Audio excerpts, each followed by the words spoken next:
Welcome to the Collide Kids podcast, hosted by Kristen Clark.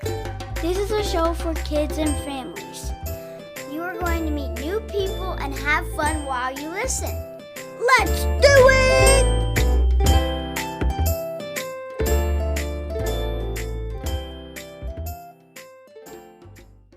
Hey y'all, welcome to the Collide Kids podcast. I'm your host, Kristen Clark. The Collide Kids podcast is a show for kids and families where we learn together how life and faith collide. I am so glad that you are here today. Thank you so much for listening and spending this time with me. If this is your first time listening, I just want to say welcome. I'm so glad you're here. Be sure to listen to the end of every episode. That's where we have the kids only segment where kids just like you get to be on the podcast. Well, if you are a fan of the show or you enjoyed this episode today, I hope that you will leave a rating and a review. That would be so helpful for me, and I love reading those. So take a few minutes today if you get a chance to leave a rating and a review on the podcast app you're using and let other people know about why you like to listen to the Collide Kids podcast. Well, today I'm so excited to have a friend that I just met a few weeks ago. Her name is Leslie, and she has been involved with the Good Samaritan School for over 16 years, serving with women in her church in a fundraising event called Little Lamb's Closet. The women made the first contribution to the building fund of the Good Samaritan School in India. As a representative of Little Lambs, Leslie traveled to India for the grand opening celebration in 2005, seeing the poverty of the children in the slums and the amazing opportunity of the Good Samaritan School. She returned home passionate about the work of the school and began personally sponsoring children. In 2016, Leslie became a volunteer for Friends of the Good Samaritan School, focusing on child sponsorship. Currently, she is involved in the development and implementation of all of Sadie Share's programs. I am so excited for you guys to hear about this amazing organization called Sadie Shares, and you're going to learn about some great ways that you can get involved. So I hope that you will enjoy this conversation with my friend Leslie Littrell.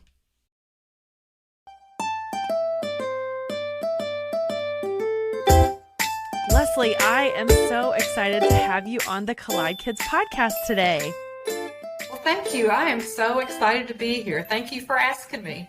Yeah, we met at the Children's Pastors Conference earlier this year, and it was so neat to hear your story and what you do. And I was like, oh, you have to come on my show and talk about this. This is going to be so fun for kids to learn about. So will you just introduce yourself? Tell us a little bit about who you are and what you do.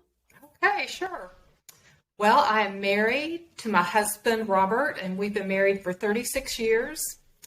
I'm a nurse by trade, but most of my adult life I spent raising my two kids, ended up sort of unexpectedly homeschooling them. And today my son, Ben, is married to Mariah, and they have two fun, energetic boys. John is 7 and Tony is 5. And then we have a grown daughter, Bailey. We adopted her from China when she was 11 months old. And she just recently graduated from college, has moved to Atlanta, and started her first job. So about 6 years ago, I started volunteering for a school in India called the Good Samaritan School. And that school educates children who live in the slums. And our family had been involved with supporting the school for almost 20 years, but I got significantly more involved about 6 years ago in some of the stateside work. That's awesome. I love that. And where do you live now? I'm in Lexington, Kentucky. Awesome. Okay. That's so cool. And so you don't live in India, but you're working with a school in India. Right. Yeah. Just doing some of the stateside work over here that supports the school, but they do the groundwork and I get to visit some. So that's really fun. That's amazing. I love this work that you're doing, and I think it's so interesting. And I love the connection to kids, so I can't wait to talk about that. But before we do that, because this is a podcast for kids, I always ask my guests to share their best joke. So what do you have for us? Okay. Well, I had two helpers, John and Tony, my grandson, help me come up with these two jokes. And since we're talking about a school, they're two school jokes. Okay. Why did a kid bring a ladder to school? I don't know. He wanted to get to high school. Nice. They just get a little higher, right? Yeah, right. Okay, I've got one more. Okay. why did the music teacher need a ladder? I don't know. Yeah. To reach the high notes. To reach the high notes. Yeah. That if only it were that simple. Just climb a ladder to get to those notes. That's right. Yeah, if only it were. Those are great. I love that. Well, let's talk a little bit about the school, because I hear from the story that you told me before, the school had such a very interesting beginning. Can you share a little bit about that? Yeah, sure. This is what really got me interested in the school when I heard the story. So the story is about a lady in India, and I'm going to call her Mummy G because that's what the kids in India call her. Mummy G means honored mother. And Mummy G was a mom of 3. She was a professor at the university, but she wanted to do something significant with her life. So she began to pray that God would give her his work to do. And so one day, Mummy G got up. She got her 3 kids ready for school. She fed them breakfast, sent them out the door. And a few minutes later, she heard a knock on the door. And she went to the door, and there stood this little boy. She said it was cold outside, but he had on shorts and a t-shirt, kind of ragged clothes. And she asked him what he needed. And he said, "I'm hungry. Can you give me something to eat?" So she gladly went in, wrapped up the leftover breakfast food, gave it to him, and sent him on his way. Well, the next morning she got up, sent her kids off to school. A few minutes later, I bet you can guess, knock on the door, there was the little boy. Morning after morning, he came to get food. Well, one day, Mummy G was headed to the door, and as she was walking, she got angry. Now, she wasn't angry at the little boy, but she was angry at herself because she thought, I'm making this little boy into a beggar. I don't want him to grow up to be a beggar. So she opened the door and she looked at him and said, I don't want you to be a beggar when you grow up. Go away and don't come back. And she shut the door in his face. Well, she felt terrible. She got down on her knees and asked God to forgive her. And of course he did. And so day after day, she hoped the little boy would come back. Well, he didn't come back, so she began to pray that he would come back. And one day there was a timid little knock on the door, and she ran to the door, and it was the little boy. And she first of all apologized to him, and then she said to him, I don't want you to grow up to be a beggar. Can I teach you, and then I'll give you something to eat? Well, the little boy was so excited because there's so many children in India. There just aren't enough schools for all the kids. So he came in and began to learn, and the day he learned to write his name, he danced all over her living room floor, and Mummy G got up and danced with him. Well, one day she went to the door, and when she opened it, she was so shocked because there were 25 kids standing at her door. Wow. She asked, what do you want? And they said, we want to go to your school. And she said, oh, I don't have a school. And they said, well, we want to learn like our friend. So she invited them in. She had a small apartment, so she had a 1-car garage. She cleaned it out, put a blackboard up front. Every day more kids came until she had 100 kids packed in her garage. Wow. She knew she couldn't keep teaching like that, so she decided to go to the slum where the children lived. And she had never been into a slum before. And she was astounded. It was a slum of about 25,000 people, and it was on just 5 acres of land. So if you can imagine how crowded that was. Right.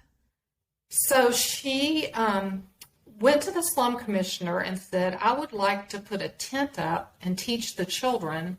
She said, I won't charge anything. And he said, well, I can't let you put a tent up, but I do have a place you can teach.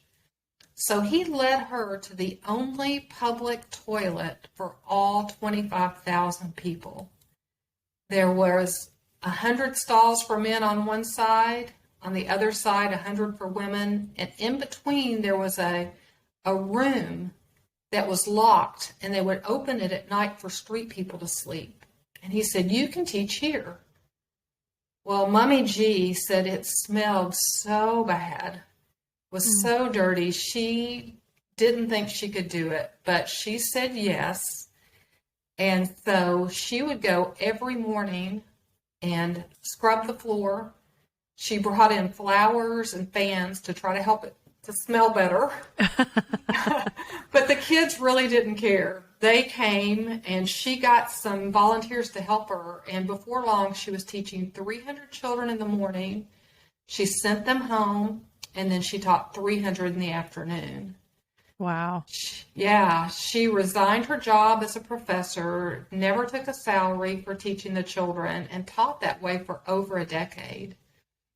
Until one day, a man was visiting from Kentucky, and he somehow had heard about what the children in India named the school. They named it the toilet school. And so he said, I've got to see the toilet school. So he went, and he was astounded. He could not believe how well the children were behaved and all that they were learning. And he came back and began to tell people about the school. And he actually came to my son's school before we homeschooled him. And the kids at that school began to pray that God would give these children a real school. They took their milk cartons and started collecting coins. And at the same time, the children in India were praying that God would give them a real school. So in 2005, a brand new, beautiful, over $3 million debt-free school was open for the children that lived in the slums to give them education. So pretty amazing. And today there's over 3,000 students at 4 different locations, and it is just life-changing for the kids. They are able to get out and get good jobs, and it's just an amazing place. That's incredible. And it all started with this one little boy just wanting to learn. And now look at all of the impact that this teacher has had. Mommy G's done an incredible job. Have you ever been to the school before? I have. I was able to go when the school opened, the grand opening. So that was very exciting, and got to see the school. It was kind of a quick trip. So when I started volunteering about 6 years ago, I've since then made 3 trips to the school. So every time I go, I'm more excited about it and more amazed at what the kids are learning and how they're growing. And it's just so fun to, especially to meet the kids that we sponsor and that we've corresponded with for years. Right. And I think a lot of the kids in the States, they don't really recognize like how significant it is to have an education, how important it is to have school. And there's people in other countries that don't get school, like these children in India. So why is it so important that these kids go to school? Yeah.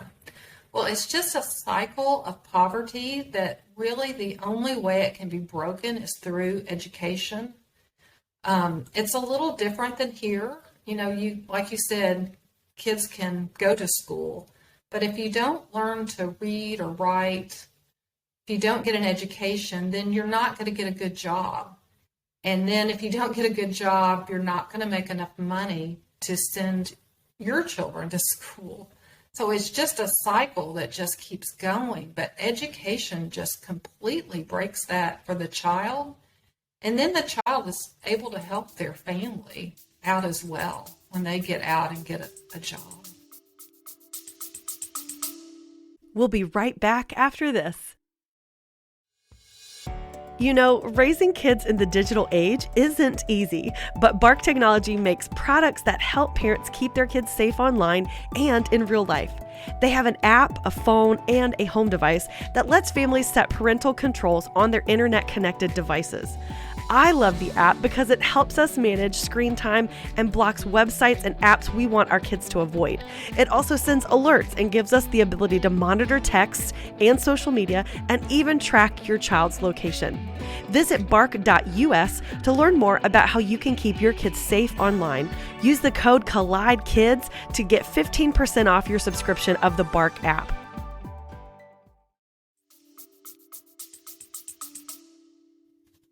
Well, and I love that this is so important to you on this side. You're in the States, and this is something that's really important to you. And you learned about it from this man coming to your son's school. So how did you get involved with the school from that story? Yeah, so, well, first of all, I shared with some ladies at my church about the need for this school. And unbeknownst to us, I do a consignment sale with the women at our church, and we distribute the money. But we made the first donation for the building of the school. So Wow. that was kind of exciting. And Mommy G just always kind of had a special place in her heart for the ladies that sent that first check. And then we started sponsoring students, and my kids grew up writing letters and praying for their sponsored friends. And it was really just kind of a way for my husband and I to, in a positive way, teach them about poverty and how it's different in other parts of our world. Mm-hmm. And how we can just sacrifice a little to make a big difference. So my husband always just really appreciated the opportunity, and it really impacted our kids. Our son and his wife ended up fostering and adopting. And then our daughter she does lots and lots of mission trips. She spent summers in many different places. And she spent one summer going to the school and meeting the kids she had written letters to. So that was very exciting for her. So when I started volunteering, I just sort of shared how much sponsorship meant to our family and how I felt like it would be great if we could just make our sponsorship program a little bit more than a picture on the refrigerator and letter writing, if we could really do something to engage kids. And there was another mom named Amanda Evans. She's an author, and she had been to the school and written a book about the school. And it's called Sadie in the Land of Dancing Colors. And Sadie was a kid from the U.S. that visited the school. So she and I and a couple more people started working on this idea, and it began to grow and grew into what we call Sadie Shares. I think that's so neat that, like you said, sponsorship can be so much more than just giving money, right? Right. Yeah. Tell us about the book and tell us about what you guys put together. Yeah. So the book, Sadie in the Land of Dancing Colors, we asked Amanda if she could write a book that really told the story of how the school started in the toilet with the one little boy in the toilet complex. So she wrote this beautiful book.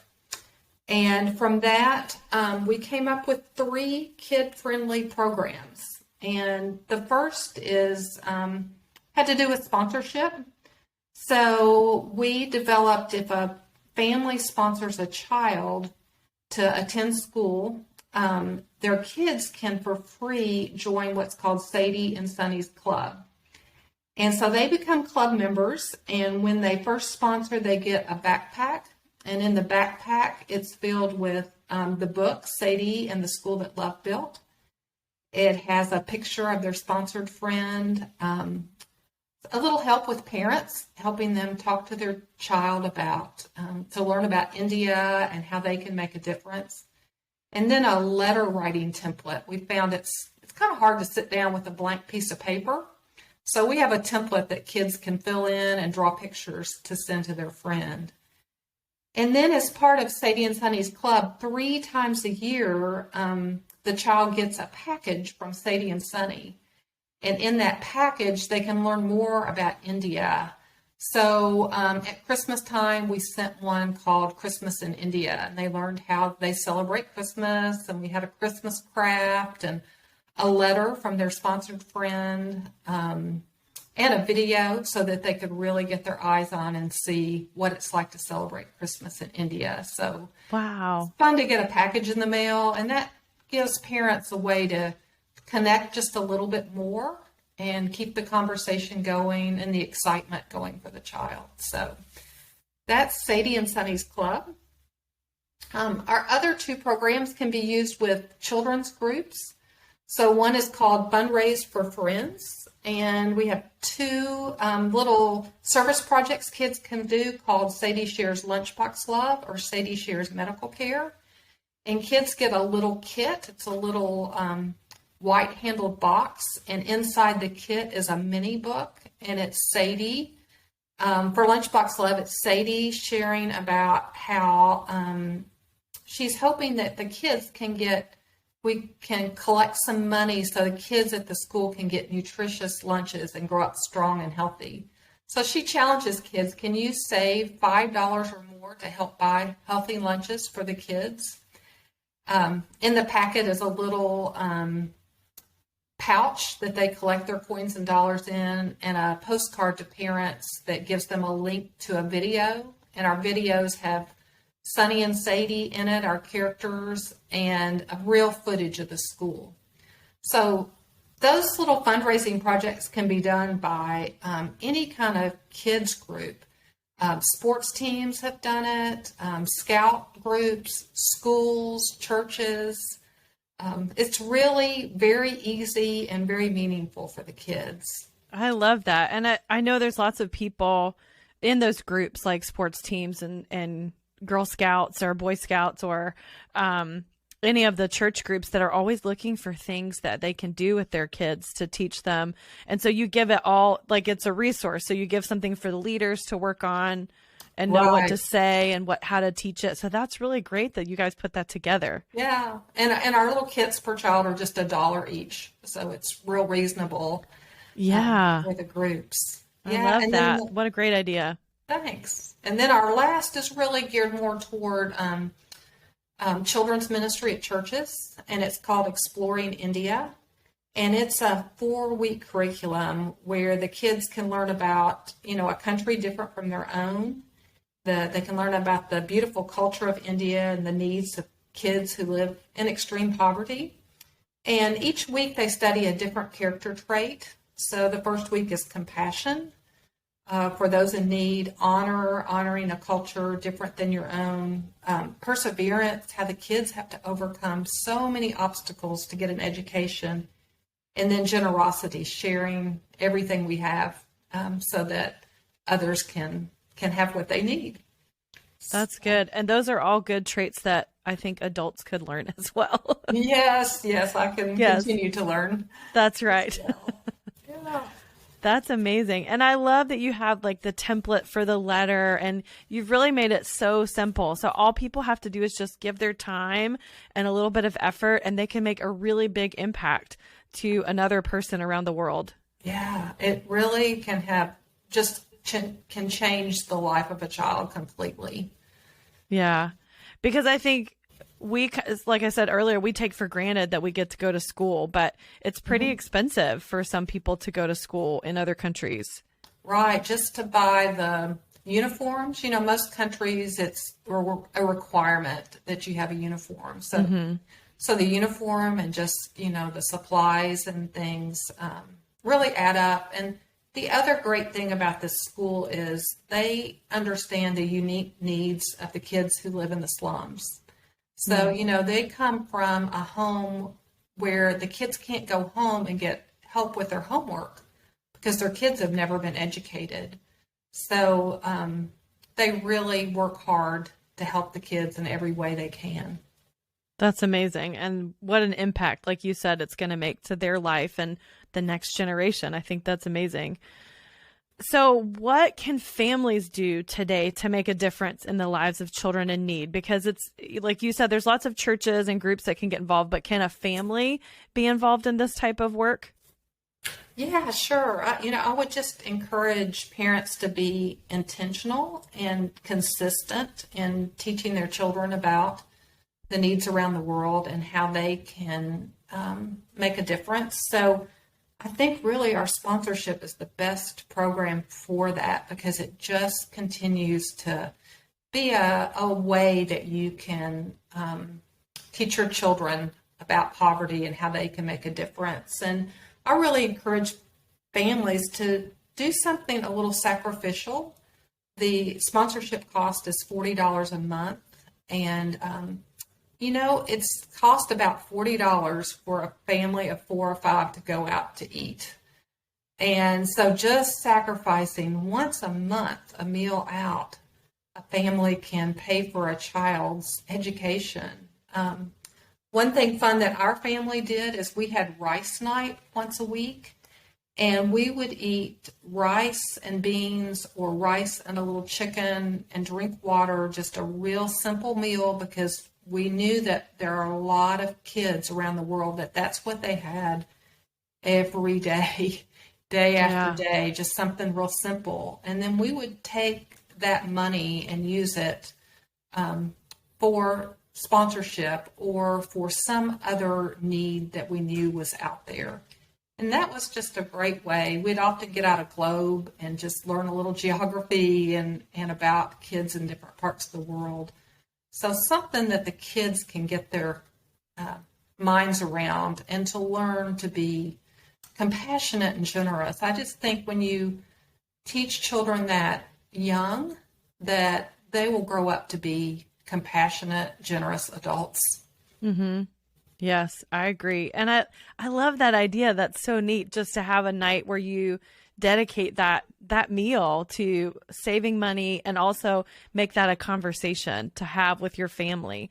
Mm-hmm. One of the things that we say on the show a lot is that kids do not have to wait to become an adult to do something amazing for God. And so even just the sacrifices that kids can make an impact for someone else. They don't have to just let their parents do it. They can also be a part of giving and being generous. And so I love that there's lots of ways for kids to be involved in this.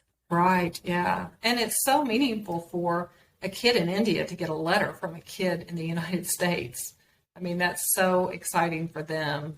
And to know that they're being prayed for, that means a lot for them too. That's amazing. Well, Leslie, this is so interesting. Thank you so much for being on the show today and sharing about Sadie Shares and this organization. And I just love that we get to talk about this, and you get to explain and help our families learn more about India and their beautiful culture. And so I just love that this is an opportunity that so many families and churches can be a part of. Yeah, thank you. I do too. I'm excited about every time a family gets involved. I'm excited thinking about how that's going to impact their family. Yes, on both sides of the world. And that's right. Here. Yeah. That's right. Both families get impacted. I think that's so true. Well, before I let you go, I always like to ask my guests to share a memory from when they were a kid. So do you have a memory you want to share with us? Sure. Yes. I remember it very well. I was about 7 or 8 years old, and my mom came to me one day. It was a Saturday, and she said, I'm going to be gone for the day. Your dad will be here. I'll see you later. So that night we had dinner, and my mom called my brother and I into the living room, and she said, I want to tell you what I was doing today. She said, some ladies from church, I went with them, and that we went to a family that we heard they were very poor, and they didn't have enough money to buy new Easter clothes for their children, new spring clothes. And I was just so shocked by that. I loved Easter as a kid. I loved going to get a new dress and new shoes, and it never occurred to me that there were some kids that might not get new things for Easter. She told me about the house they lived in and how excited the kids were to be getting new clothes. And in the middle of her talking, I just stopped and said, I think I'm going to cry. And my mom said, well, it's okay to cry, And it's so amazing to me, because I think God was using that little moment in my life to give me a heart for kids in need. It was just sort of that first little spark that he used. And so I'm just grateful for that. And God has continued to teach me and continues to teach me more and more about having a heart for those in need. Oh, I love that story. And you know what I love is that a lot of times as parents, we think, what we're doing may not make a big impact, but just talking to our kids and setting a good example about the ways that we are serving and loving other people, it'll make a big impact on their life, just like it did for you and what your mom said to you. Right. Yeah. Yeah. If my mom had not, I would have been much older before I ever even realized that. So conversations are so important. Yes, they are. What a beautiful memory. And I love that your mom was doing that for others. So that's so neat that still sits with you. That's still something you think about. Right. Yeah. Yeah. It's a great memory. Well, Leslie, thank you again so much. Where can our listeners find more information about Sadie Shares and this organization? Yeah, if they'll just get on our website, Sadie, SADIE, shares.com, and that's kind of our kids' website, and they can see, learn all about our 3 programs, and they can see actual pictures of kids that are up for sponsorship. Great. And I think that would be so amazing if some of our listeners were to sponsor a child. So that would be, like we said earlier, it would make a big impact for their family and the family of someone in India. So I love that. Yeah, exactly. Well, thank you so much, Leslie, for being on the show today. This was great. Yeah, thank you, Kristen.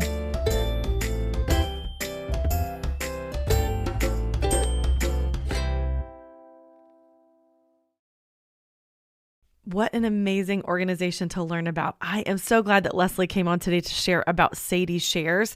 You know, education is so important, like we've learned today. For many children around the world, education can break the cycle of poverty and change the lives of the whole family. So it's so great that we get the opportunity to be involved. And I love that there's so many ways for kids to be involved with this organization, to experience the culture of India, and they can learn to make a difference and to be generous. The purpose of Sadie Shares is to bridge the lives of children who live in the U.S. and the children who live in India through sponsorships and hands-on service projects. Sadie Shares has created educational programs to benefit children on both sides of the globe. Their programs connect hearts, honor culture, and build global community. If you or your family or maybe a group you're a part of would like to learn more about how you can be involved with Sadie Shares, you can go to their website, sadieshares.com. You can also follow them on Facebook and Instagram at Sadie Shares.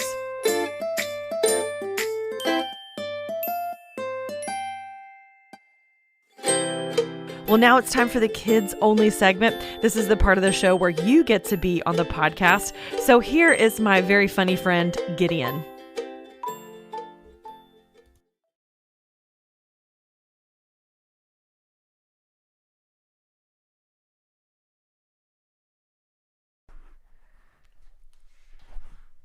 What animal did Noah find difficult to trust?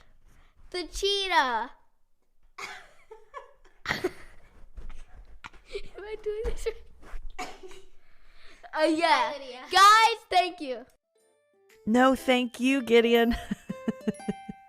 That was awesome. Thank you so much for being on the show today. Hey, if you would like to be like Gideon and share your favorite joke, or maybe you have an encouraging quote or a song, or you have a favorite Bible verse you want to share, just go to my website, collidekidspodcast.com, and click the tab at the top that says Kids Only, or you can find information about how to send it to me through my social media as well. I'm on Facebook at the Collide Kids Podcast or on Instagram at Collide Kids Pod. Hey, if you would like to support the podcast, there's a few ways you can do that.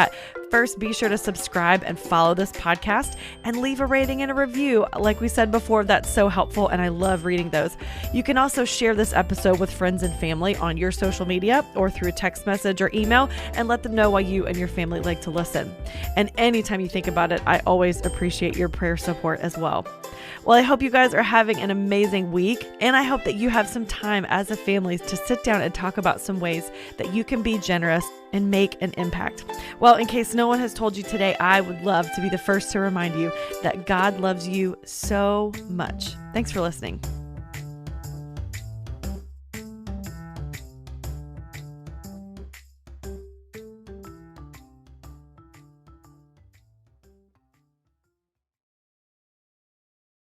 You don't have to go very far looking for bad news because somehow it just finds you. So finding peace in the chaos can be really difficult, but it doesn't have to be because the River mobile app exists. The River is a Christian music radio station dedicated to playing music to help you get through life's toughest moments or life's happiest moments and everywhere in between, and all from artists who love Jesus and are real people just like you. Listening is easy. You can download it wherever you get apps from. Just search 1049 The River or listen online at riverradio.com. And know that The River is proud to partner with the Collide Kids podcast.